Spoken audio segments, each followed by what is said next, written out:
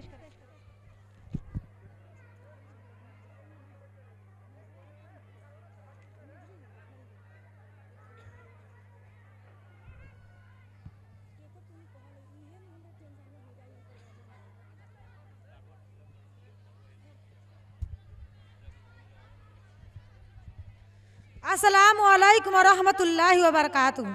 अल्हम्दुलिल्लाह अल्हम्दुलिल्लाह वकफा वस्सलामु अला इबादिल्लज़ीना इस्तफ़ा अम्मा बाद फ़ाऊज़ु बिल्लाहि मिनश शैतानिर रजीम बिस्मिल्लाहिर रहमानिर रहीम।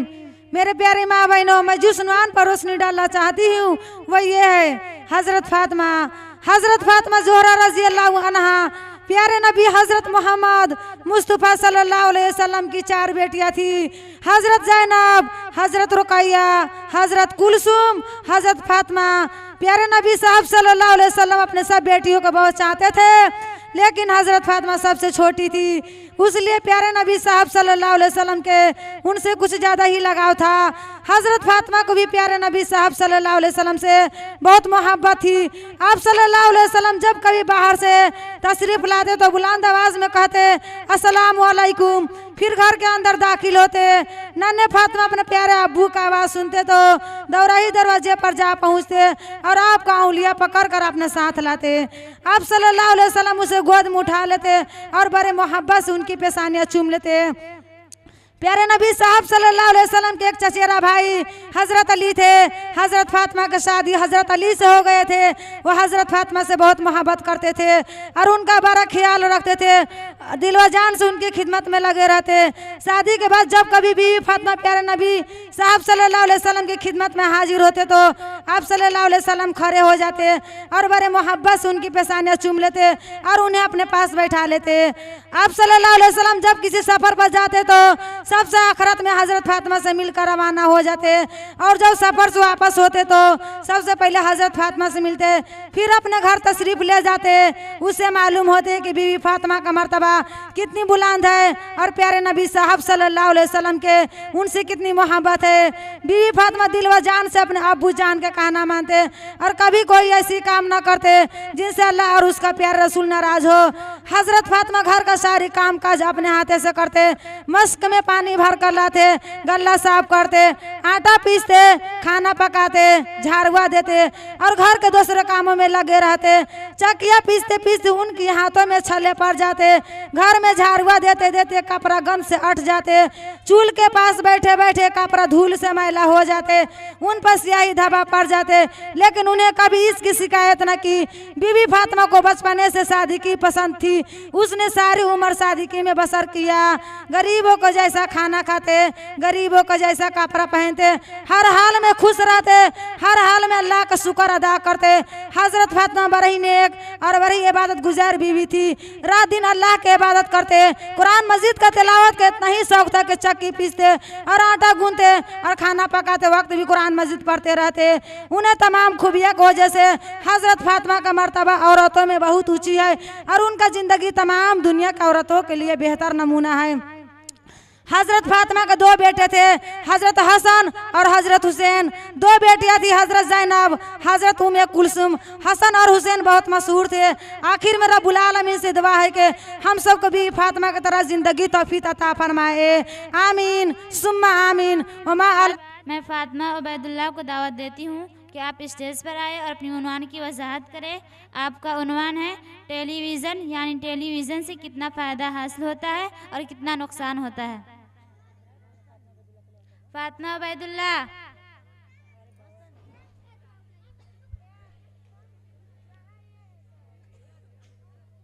अस्सलामु अलैकुम रहमतुल्लाहि व बरकातुहू। अल्हम्दुलिल्लाहि रब्बिल आलमीन वस्सलातु वस्सलामु अला सय्यदिल मुरसलीन अम्मा बाद फ़अऊज़ु बिल्लाहि मिनश शैतानिर रजीम बिस्मिल्लाहिर रहमानिर रहीम।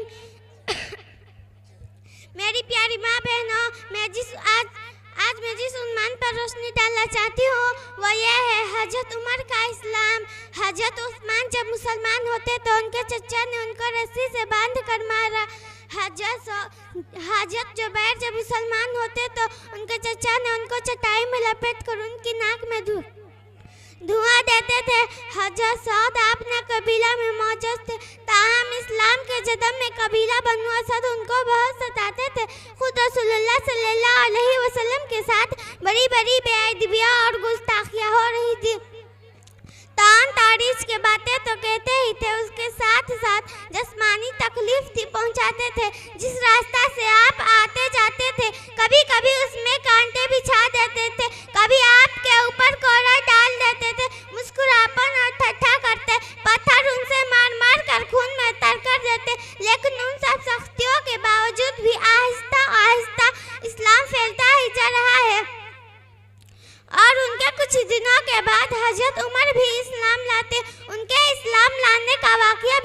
पे उनको ये देखकर बड़ा गुस्सा आ रहा था कि दिन ब दिन इस्लाम फैलता ही जा रहा है।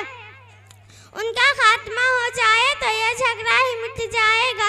बस ताव में आकर तलवार लेकर निकल पड़े। रास्ता में एक मुसलमान मिल गए। उन्होंने पूछा, उमर कहाँ जा रहे हो? उमर ने अपना इरादा जाहिर कर दिया। अब आखिर में अल्लाह रब्बुल आलमीन से दुआ है कि हम सब को नेक राह पर चलने की तौफीक अता फरमाए। आमीन सुम्मा आमीन। वमा अलैना इल्लल बलाग। अस्सलामु अलैकुम रहमतुल्लाहि व बरकातुहू।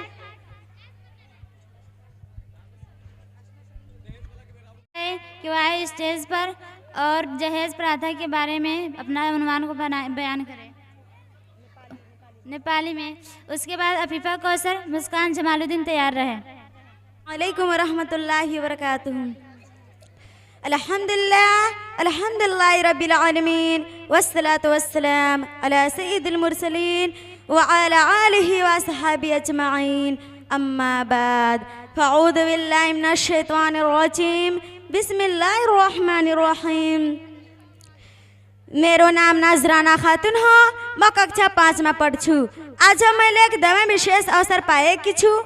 यस संस्थाका मञ्चमा उभि आफ्नो विषयवस्तु तपाईहरूको माझमा प्रस्तुत गर्नलाई मेरो विषयवस्तुको बोलियो हो कि दाइजो प्रथा। हाम्रो देशमा अनेकौं सामाजिक प्रथा छन्। ती मध्ये केही राम्रा छन् र केही नराम्रा छन्। यो लेखमा म तपाईलाई हाम्रो देशको एक हानिकारक सामाजिक प्रथाको बारेमा भन्दछु र त्यो हो दाइजो प्रथा। दाइजो भनेको रुपैयाँ माल सम्मान भूमि हो जुन विवाहमा केटालाई दिन्छ। पूर्वमा यो माता पिताको स्नेह स्वरूप उसलाई दिन्थ्यो। क्रमश केटाको पक्षबाट दाइजो लिनु एक अधिकारको रूपमा मान्न थाल्यो।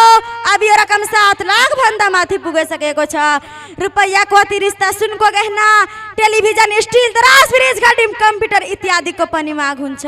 यो चिजहरू मध्ये केटीले केही मात्र पाउँछिन्, जस्तै लुगा सिंगारका सामान, टिभी र आदि अन्य वस्तुहरूका 3 ससुराल सासु पाउँछन्। कोही कोही त आफ्नो छोराका लागि सरकारी जागिर भन्दछन्। जुन असम्म छ दाइजो प्रथाले समाजमा नराम्रो प्रभाव परेको छ।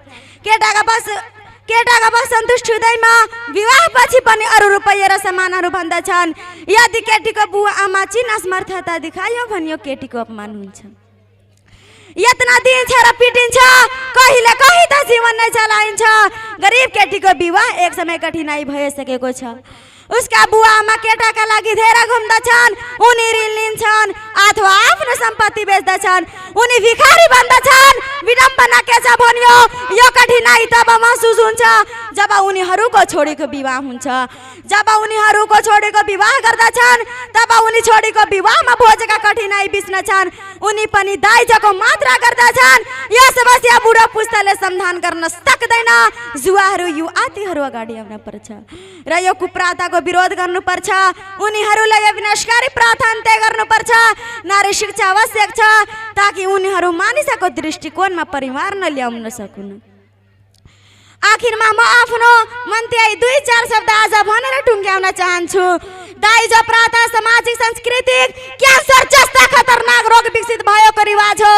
दाइजो प्रथा नेपालको समाजमा एक गम्भीर र जटिल समस्या हो जसका कारण महिलाको जीवनमा शारीरिक, मानसिक र आर्थिक खुशी पुर्याउँछन्। यसको निर्मूलनका लागि कानुनी सुधार, सामाजिक प्रथा गर्नुपर्छ। दाइजो प्रथा र त्यससँग जोडिएका लैङ्गिक मानसिकतामा परिवर्तन र व्यापक शिक्षा र जनचेतनाको आवश्यकता पर्दछ।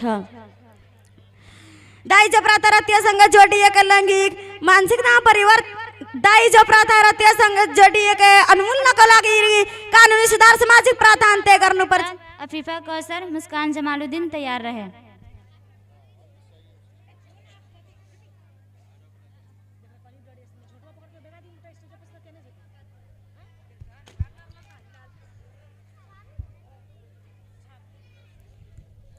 अस्सलामु अलैकुम रहमतुल्लाहि व बरकातुहू। अल्हम्दुलिल्लाह कफ़ा सलामु अला इबादिल्लज़ीना इस्तफ़ा। अम्मा बाद फ़अऊज़ु बिल्लाहि मिनश शैतानिर रजीम। बिस्मिल्लाहिर रहमानिर रहीम। मेरी प्यारी माँ और बहनों, आज मैं जिस उन्मान पर रोशनी डालना चाहती हूँ वो ये है नबी और रसूल, अल्लाह ताला का बहुत बड़ा एहसान है कि उसने अपने पाक बंदों को भेजा ताकि हमें अच्छे बातें बताते हैं जिनसे हमारी दुनिया भी दुरुस्त हो और आखिरत भी दुरुस्त हो। ऐसे पाक बंदों को नबी कहते हैं। नबी खुदा का नेक बंद होता है तो वह सबकी साथी नेक करता है। वह कभी गुनाह नहीं करता, वह कभी झूठ नहीं बोलता।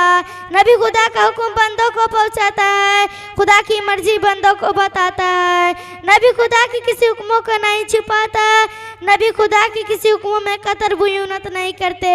नबी के दिल में तमाम इंसानों की भलाई का दर्द होता है, इंसानों की बुराई से नबी का दिल दुखाता है, उसका मन कुड़ता है।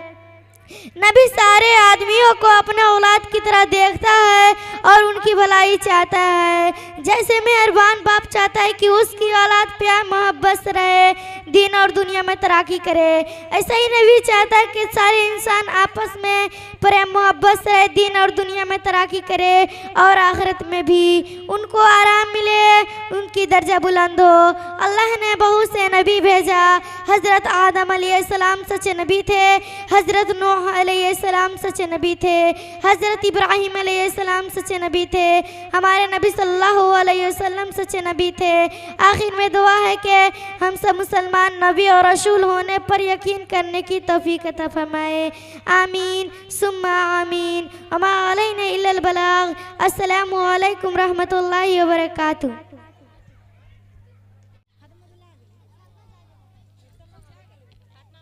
फातिमा उबैदुल्लाह जहाँ कहीं भी हो स्टेज पर आने की कोशिश करे, जिसका उन्वान है टेलीविज़न, यानी उससे क्या फ़ायदा और उससे क्या नुकसान होता है उसकी वजाहत करेगी फातिमा उबैदुल्लाह। जहाँ कहीं भी हो स्टेज पर आने की कोशिश करे। अस्सलामु अलैकुम व रहमतुल्लाहि व बरकातुहू। अल्हम्दुलिल्लाह रब्बिल आलमीन वस्सलातु वस्सलाम अला सय्यिदिल मुरसलीन व अला आलिहि अस्सहाबिहि अजमईन। अम्मा बाद फ़अऊज़ु बिल्लाहि मिनश शैतानिर रजीम। बिस्मिल्लाहिर रहमानिर रहीम। वला तक़रबू फ़वाहिश मा ज़हर मिनहा व मा बतन। अभी मैंने आपके सामने कुरान करीम की तिलावत की, जिसका मतलब ये है कि फ़ाहिश यानी बेशर्मी के करीब ही ना जाओ। सामिन व सामियात, आज साइंस का ज़माना है, नई नई चीज़ें ईजाद हो रही है, उनमें बहुत सी चीज़ें मुफीद कारआमद और कुछ चीज़ें ऐसी है कि उनसे फ़ायदा कम और नुकसान ज़्यादा। पहले तो सिनेमा शुरू हुआ, पर्दा पर नाच गाना दिखाए जाते थे और दीनदार और बड़े बुजुर्ग ऐसी जगहों पर जाने से शर्म झिझक महसूस करते थे। लेकिन जब से टीवी ईजाद हुई तब से बेहई बेशर्मी का कोई सैलाब से आ गया है। अब तो तकरीबन हर घर सिनेमा हॉल बन गया है। अक्सर घरों टीवी लाकर लगा देते हैं। एक बुराई तो वो होती है जो खुद अपनी जात तक महदूद होती है। अब आखिर में अल्लाह ताला से दुआ है कि अब तक हमने जो गलती की उसको माफ़ फरमाए और आइंदा के लिए तय कर ले कि टीवी के करीब ही ना जाएंगे। अल्लाह हमारे उस इरादे को कबूल फरमाए। आमीन सुम्मा आमीन। कि वो मुकालमा के लिए तैयार रहे। सूरह फातिहा यानी इंग्लिश, नेपाली, उर्दू और अरबी में जो 4 भाषा में उन लोगों को दिया गया है, तो वो लोग यानी उसको करने के लिए तैयार रहे। उससे पहले रुबीना कलामुद्दीन जहाँ कहीं भी हो स्टेज पर आने की कोशिश करे। अस्सलामु अलैकुम रहमतुल्लाहि व बरकातुहू। बिस्मिल्लाहिर रहमानिर रहीम। नहमदु व नसल्ली अला रसूलिल करीम। अम्मा बाद फ़अऊज़ु बिल्लाहि मिनश शैतानिर रजीम। बिस्मिल्लाहिर रहमानिर रहीम। लक़द काना लकुम फ़ी रसूलिल्लाहि उस्वतुन हसना। मेरी प्यारी बहन और दूसरा से आई हुई मेहमानान गिरामी, मैं आज के इस प्रोग्राम में मैं आप लोगों के सामने कुछ अर्ज करना चाहती हूँ। वो ये है रिसालत। मैंने आपके सामने कुरान पाक की तिलावत का शर्फ हासिल किया, उसी की रोशनी में चंद बातें अर्ज करना चाहती हूँ। आर्ट का इम्तिहान में बच्चों की एक क्लास की तस्वीर बतौर नमूना दी गई और कहा गया कि जो उस तस्वीर से जितनी ज्यादा मिलती जुलती तस्वीर बनाएगा इतना ही अच्छा नंबर उसको मिलेगा। एक तालिब इल्म ने सोचा कि क्लास तो बहुत मामूली तस्वीर है, लाओ मैं एक कार की तस्वीर बना दूं। चुनांचे उसने खूबसूरत सी कार बना दी। जब नतीजा आया तो कार की तस्वीर बनाने वाले बच्चे फेल था, क्योंकि उसने क्लास की तस्वीर नहीं बनाई। इसी तरह अल्लाह का फरमान है हम मुसलमानों के लिए कि ऐ मुसलमानों, तुम्हारे लिए जिंदगी गुजारने का बेहतरीन नबी सल्लल्लाहु अलैहि वसल्लम की सीरत है। अपनी 24 घंटे की जिंदगी में अपना खाना पीना, सोना, जागना, उठना, बैठना, अपनी तिजारत वगैरह सब रसूल सल्लल्लाहु अलैहि वसल्लम के तरीके पे ले आओ तो तुम दुनिया और आखिरत और अगर तुम्हारा अमल रसूल सल्लल्लाहु अलैहि वसल्लम के तरीके के खिलाफ रहा तो तुम नाकाम हो जाओगे, चाहे तुमको पूरी दुनिया की बादशाहत क्यों न मिल जाए। सामीन सामियात, आज हम मुसलमान हुजूर अकरम सल्लल्लाहु अलैहि वसल्लम की सुन्नत पर बहुत कम अमल कर रहे हैं। इसी वजह से आज हम जलील और परेशान हैं। अल्लाह ने हर ज़माने हर अपने बंदों को सीधे रास्ते पर चलाने के लिए इंसान में से अपने मासूम बंदों को भेजा है। उन्होंने बताया कि अल्लाह की मर्जी किन बातों में है और अल्लाह किन बातों से नाराज होता है।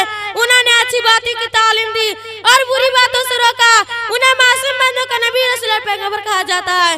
जिन लोगों ने अपने औकात के नबी की बात मान ली वो कामयाब हो गए और जिन लोगों ने उनकी बात ना मानी वो नाकाम हो गए।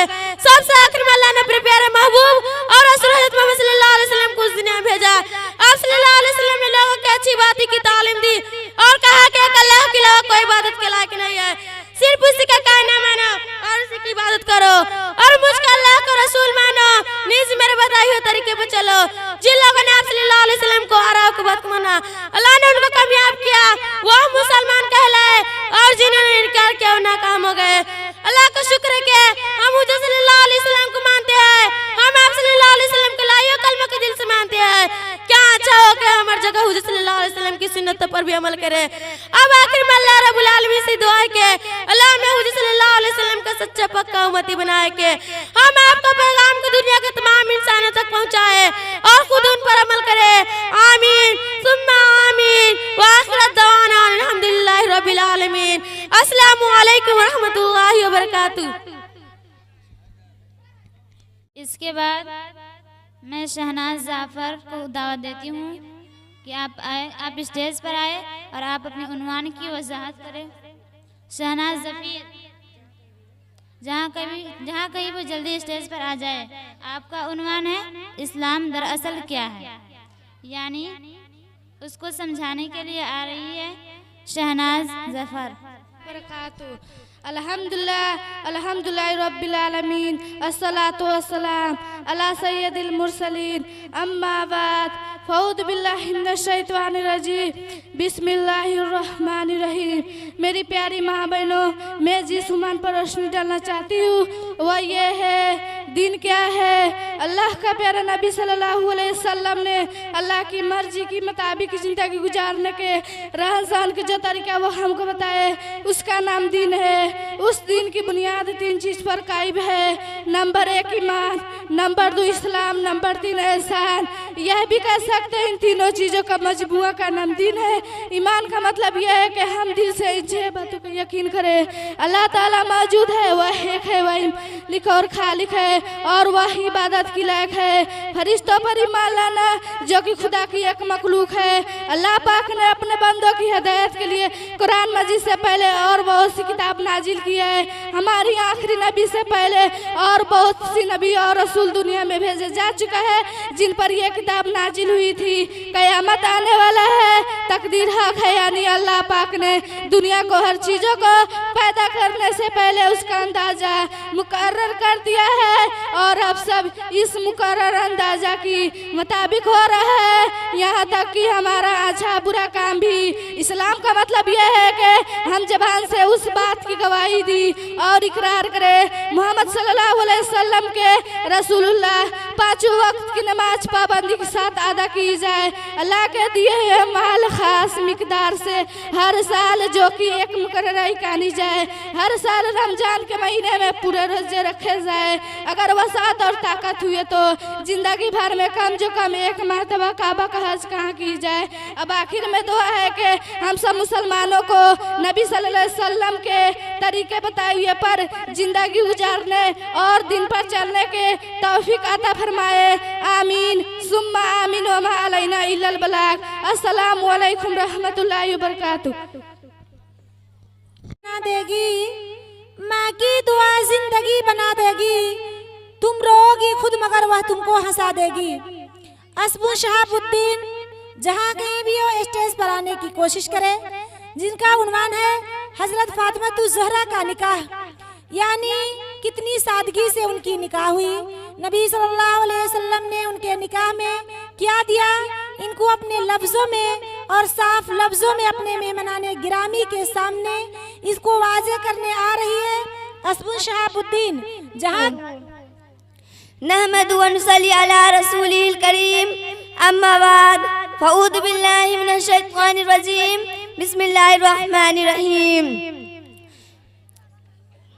ज़ालिकल किताबु ला रैब फ़ीहि हुदल लिल मुत्तक़ीन व क़ाल नबी सल्लल्लाहु अलैहि वसल्लम खैरुकुम मन तअल्लमल कुरआन व अल्लमहु।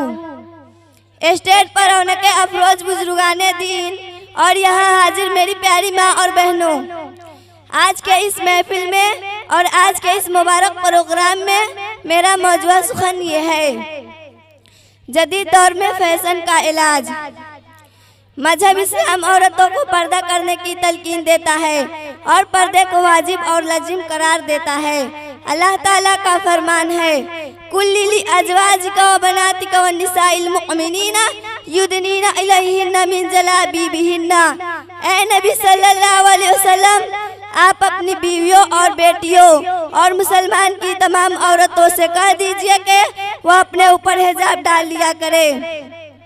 मौजूदा दौर में पर्दे का रिवाज आमतौर पर खत्म होता नजर आ रहा है, जैसा कि शादी ब्याह के मौका पर बाजारों को भीड़ भाड़ में दौड़ना, दफ्तरों में जाना हमारा शिवा बन चुका है। मुसलमान औरतों और गैर मुसलमान औरतों ने गैर मुसलमान औरतों के तरीके को अपना लिया है, जैसा कि अल्लाह ताला का फरमान है, वक़र्न फ़ी बुयूतिकुन्न व तबर्रजन व तबर्रुजुल जाहिलियतिल ऊला। तुम अपनी घरों में बैठी रहो, जमाना जाहिलियत की तरह बनाओ श्रृंगार दिखाती ना फिरो। औरत की जेब व जीनत जदीद दौर में फैशन परस्ती का आला मकाम है। औरत ने नाजायज जेब व जीनत के तरीके को अपना लिया है, जैसा कि नबी सल्लल्लाहु अलैहि वसल्लम का फरमान है, मन तस्बह बिक़ौलि फहुव मिनहुम। जिसने किसी कौम से मशाहिबत इख्तियार की बस वह इसी शुमार में होगा। औरत की जेब व जीनत जदीद दौर में फैशन परस्ती का आला मकाम है। औरत की जेब व जीनत मतलूब तो है, लेकिन अफराद तफरीद से बचकर खूबसूरती व हुस्न में मुबालगा आराई ही को लीजिए, यह भी एक मजमून फेल है। बिल्कुल इसी तरह तमाम तर जेब व जीनत को तर्क कर देना, यह भी एक मजमून फेल है। बिल्कुल इसी तरह तमाम तर जेब व जीनत को तर्क कर देना, यह भी एक मजमून फेल है। जैसा कि अल्लाह ताला का फरमान है, कुल मन हर्रमा ज़ीनतल्लाहि लती अखरजा लिइबादी वल तय्यिबाती मिन रिज़्क़ि कुल्लिया लिल्लज़ीना आमनू फ़िल हयातिद दुनिया खालिसतन यौमल क़ियामत। जो औरत फैशन इख्तियार करती है वह इसी बात में कोसा रहती है कि वह दूसरी खवातीन से बानिस्बत अपने आप को नुमाया करे, ताकि वह लोगों की नज़रों में तारीफों की मरकज बनी रहे और दूसरी औरत पर फौकियत हासिल करने की तदबीरें सोचती रहती है। इसीलिए आप फैशन के दिलदारा खातून को दो हालतों से बाहर नहीं पाएंगी, एक तो फख्र व गुरूर की हालत, दूसरी बुग़्ज़ व हसद की हालत। ये दोनों हालतों में जो नुकसान है वह मख्फी और पोशीदा नहीं। मौजूदा दौर के खवातीन बहुत तरीके से फैशन करती है। नील पॉलिश जिसमें केमिकल की माजिश होती है, उसलिए औरत जब खाना खाती है तो पेट में दाखिल होकर नुकसान का जरिया बनता है। लिपस्टिक जो सुअर की चर्बी और उसके अल्कोहल के इस्तेमाल से बनती है, जो कि इस्लाम में सरासर हराम है। ब्यूटी पाउडर जो आजकल बाजारों में फेस पाउडर के नाम से बिकने लगी है, उसमें सिकम मादर में मौजूद बच्चा के बाफ्तों से बनाया जाता है। क्या किसी खातून अपनी इस्लाम की ज़मीर को गवारा करेगी कि मुर्दार की पिसी हुई हड्डी को अपने मुकर्रम चेहरे पर लगाएगी? फैशन का इलाज हमें किसी तरीके और किसी बना पर करना होगा। उसके कुछ दर्ज झेल है। सही तालीम व तरबियत के मुताबिक औरत उसके सामने जीनत इख्तियार कर सकती है, जिनके सामने अल्लाह ताला ने सूरह नूर में फरमाता है, सूरह नमल में फरमाता है, औरत की जेब व जीनत मतलूब तो है, लेकिन अफराद तफरीद से बचकर खूबसूरती व हुस्न में मुबालगा आराई ही को लीजिए। किताब व सुन्नत की पैरवी, एक होनहार मुअल्लिमा व तालिबा को किताब व सुन्नत की पैरवी करना चाहिए। हराम व हलाल के दरमियान फर्क पैदा करना चाहिए। माशरा में बिगड़ती हुई बुराइयां जो नए नए रूप में जन्म ले रही है, उन्हें ऐसे दूर करना चाहिए और हमें कुरान व हदीस की रोशनी पर अमल करना चाहिए, जैसा कि अल्लाह ताला का फरमान है, या बनी आदम कद अंजलना अलैकुम लिबासन युवारी ज़ालिका खैर ज़ालिका अय्यामिल्लाहि लअल्लहुम यज़क्करून। तकवा वता चेहरे को पुरौनक और खूबसूरत बनाती है, जिससे कुव्वत और कमाल पैदा होती है। कुदरती ज़रा का इस्तेमाल से औरत जीनत इख्तियार कर सकती है, जिसके बहुत से तरीके हैं। अच्छे अंतवाजी गजा का इस्तेमाल, चहलकदमी, जश्मानी वर्जिश, गोसुल आफ्ताबी, सुबह सुबह मर्दों और औरतों का उठना, खुसूसा औरतों को। इस तरह से औरत शहद के जरिए हुस्न व जमील बन सकती है। शहद के बारे में अल्लाह ताला ने सूरह नमल में फरमाता है, फीही शिफाउल लिन्नास, उसमें शिफा है लोगों के लिए। कुदरती मेहंदी के जरिए औरत खूबसूरती हासिल कर सकती है। कुदरती सुरमा का इस्तेमाल, कुदरती सुरमा भी इख्तियार जीनत में से है, क्योंकि हुजूर सल्लल्लाहु अलैहि वसल्लम अज़मत सुरमा लगाया करते थे और लगाने की रुग़बत भी दिलाई है। अज़मत सुरमा इस्तेमाल करो, क्योंकि वह बुनाई को तेज करती है और बालों को उगाती है। एक रवायत में है, खैरुकुम मन तअल्लमल कुरानु, एक रवायत में है, इन्नल्लज़ीना अक़हलकुमुल अस्मदा, तुम्हारी सब सुरमों से बेहतर अस्मत सुरमा है। खुलासा कलाम यह है कि औरत उन्हीं के सामने जीनत इख्तियार कर सकती है जो उनके मुहर्रम है। आखिर में रब्बुल आलमीन से दुआ है कि हम सब प्यारी माँ और बहनों को जायज़ और नाजायज़ चीज़ों के दरमियान फ़र्क पर्दा करने की तमीज़ की सलाहियत अता फरमाए और असराफ से काम ना ले और जायज़ जीनत करने की तौफीक अता फरमाए और नाजायज़ जीनत से बचाए। आमीन सुम्मा आमीन। वमा इलैना इल्लल बलाग। हूँ कि आप स्टेज पर आए। आपका उन्वान है हजरत फातिमा का निकाह। उसके बाद हस्बन गयासुद्दीन, कायमा अतीउल्लाह, सफीना करनाइल तैयार रहे।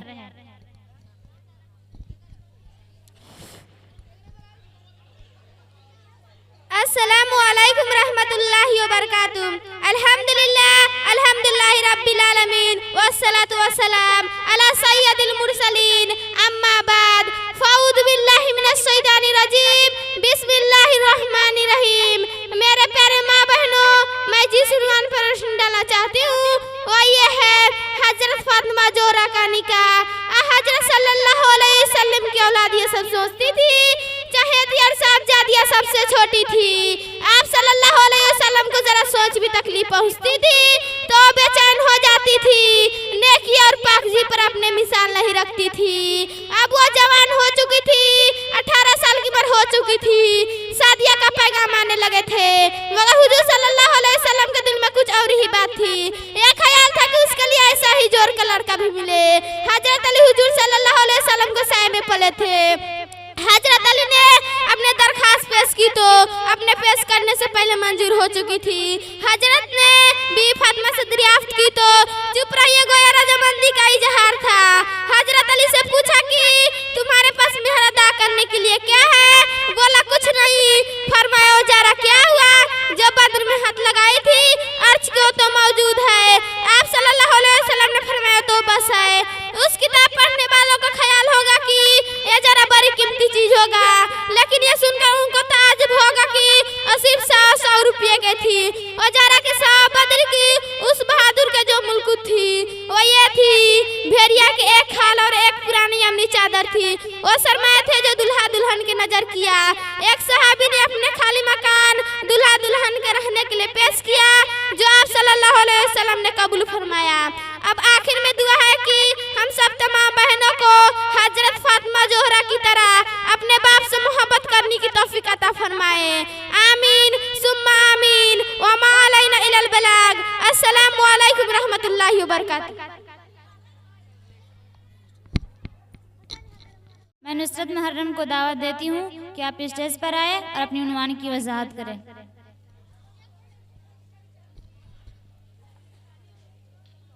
अस्सलामु अलैकुम रहमतुल्लाहि व बरकातुहू। बिस्मिल्लाहिर रहमानिर रहीम। मेरे प्यारे माँ और बहनों, जिस उन्वान पर रोशनी डालना चाहती हूँ वो ये है कुरान और हदीस। अल्लाह की तरफ से जो किताबें अल्लाह की रसूल को उतारी गई, उन्हें यह सबसे आखिरत में किताब कुरान शरीफ है, ये सब का सबसे एक मर्तबा नहीं उतारी। हमारे रसूल मोहम्मद सल्लल्लाहु अलैहि वसल्लम मक्का में पैदा हुए हैं।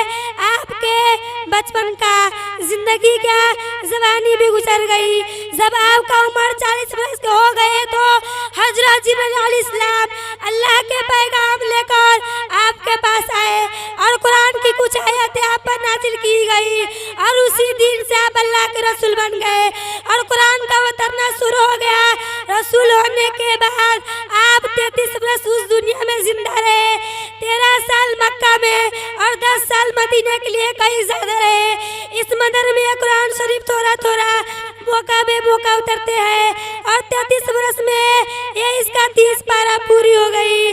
जब कोई इस औरत में आयतें नाजिल होते हैं रसूलुल्लाह सल्लल्लाहु अलैहि वसल्लम उसको लिखने दिए करते थे और बहुत से मुसलमानों को ज़बान में याद कर लिए करते थे।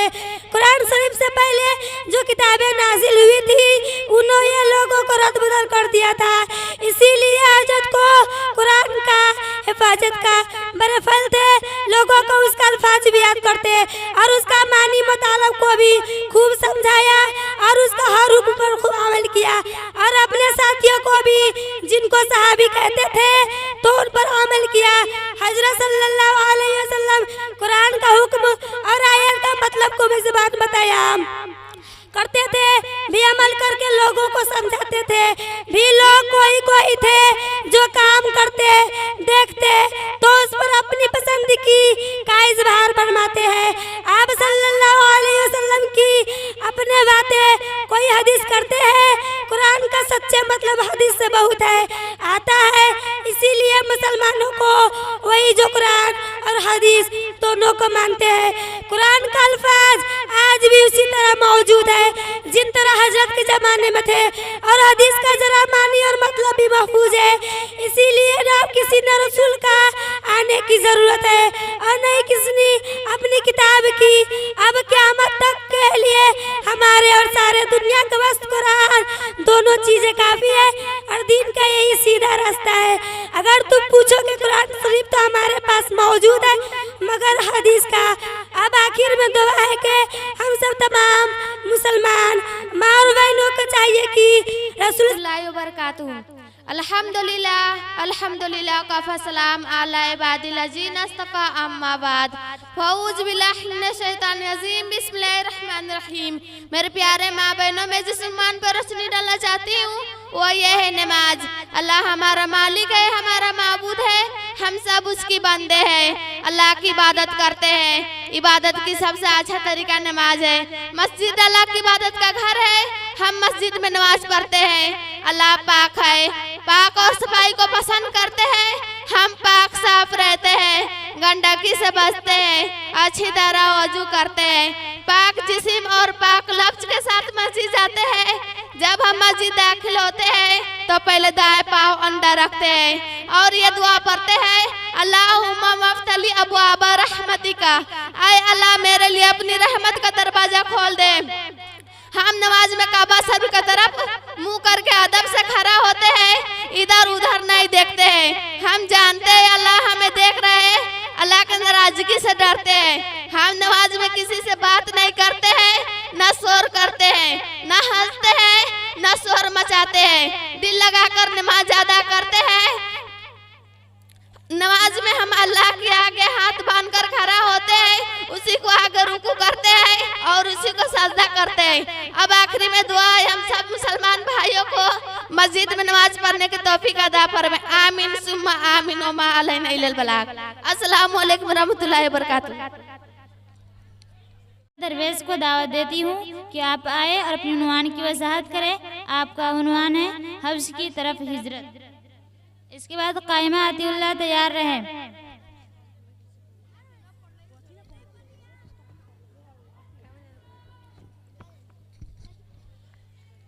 अस्सलामु अलैकुम रहमतुल्लाहि बरकातुहू।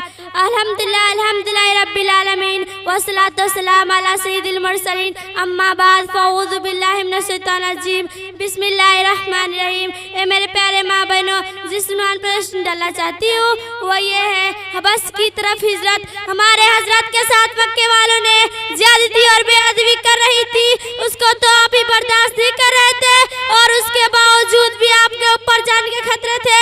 बेखौफ होकर घूमते और घूम घूम कर लोगों के अल्लाह के पैगाम पहुंचाते, लेकिन बेगुनाह साथियों के ऊपर बेजुल्म और बेज्यादती हुई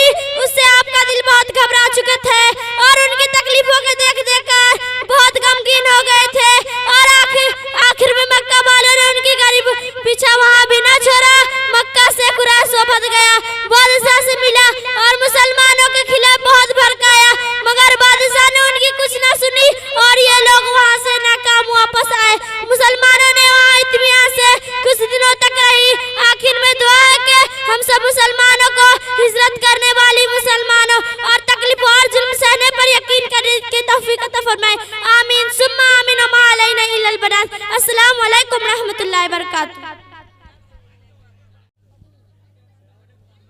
इसके बाद मैं कायमा अतिउल्लाह को दावत देती हूँ कि आप स्टेज पर आए और अपनी उन्वान की वजाहत करें। आपका उन्वान है माँ बाप की खिदमत।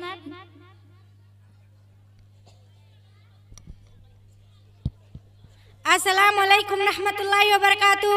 अल्हम्दुलिल्लाह अल्हम्दुलिल्लाह गफ्फा सलामुन इबादिल्लज़ीना इस्तफ़ा। अम्मा बाद फ़ऊज़ बिल्लाहि मिनश शैतानिर रजीम। बिस्मिल्लाहिर रहमानिर रहीम।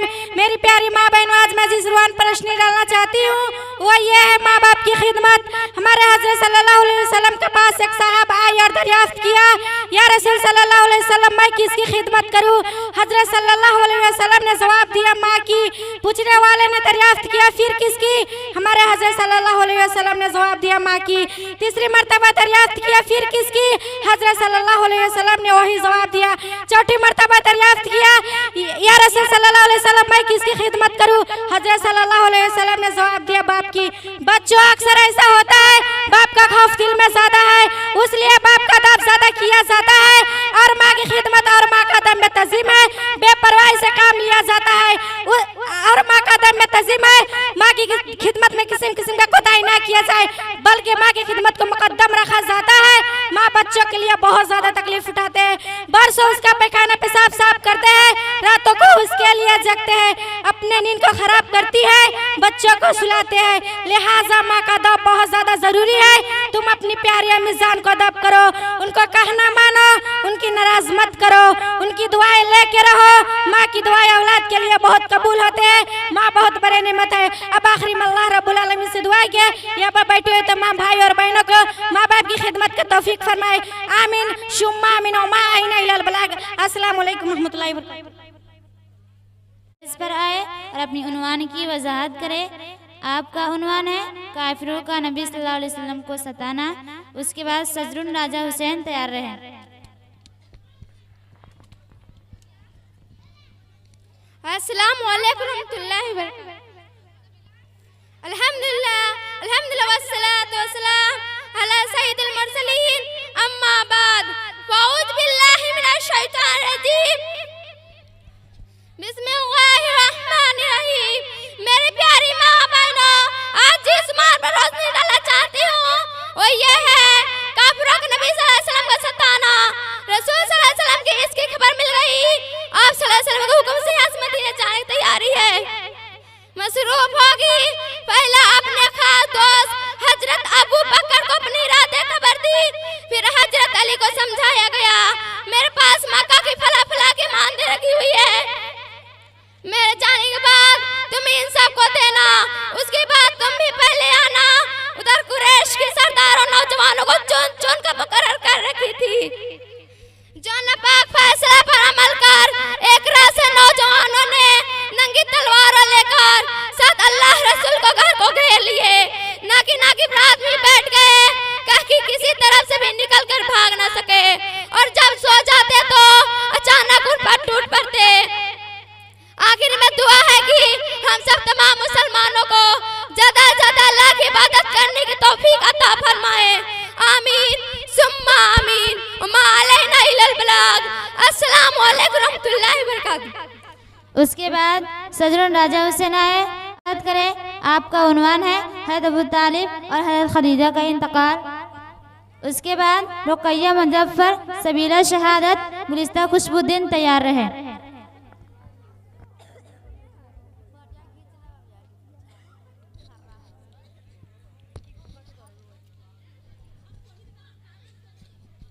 अस्सलामु अलैकुम रहमतुल्लाहि व बरकातुहू।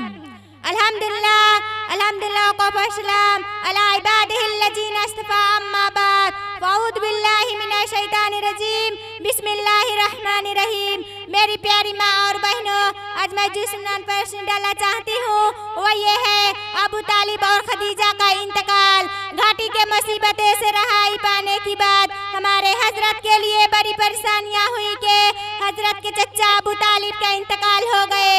अगरचे मुसलमान नहीं थे फिर भी हजरत के लिए हर तरह के मददगार थे। उनके वजह से अभी मक्का वालों को इतनी जुरात नहीं थे कि आपकी मक्का में रहने का दुश्वार हो गए। उन्हों से ज़ाहिरी सहारा काफी था, उसके साथ ही दूसरा सदमा आपको पहुंचा। आपकी वफादार जानेशार बीबी हजरत खदीजा रज़ियल्लाहु अन्हा अबू तालिब के वफात के 3 दिन बाद के जा कर गए। उन्होंने तो अपने सब कुछ हजरत पर कुर्बान कर रखा था। हर मौका पर तसल्ली देते थे, हिम्मत बांधते थे, घर का सब इंतजाम दुरुस्त रखते थे, बच्चों को देखभाल करते थे। अब हजरत को घर और बाहर को फिक्र हो गई। ये दोनों हादसा नबूवत के 10वीं बरस पेश आई। आखिर में दुआ है कि हम सब मुसलमानों को अपने सिरातल मुस्तकीम पर चलने की तौफीक अता फरमाए। आमीन सुम्मा आमीन। वमा अलैना इल्लल बलाग। अस्सलामु अलैकुम रहमतुल्लाहि व बरकातुहू।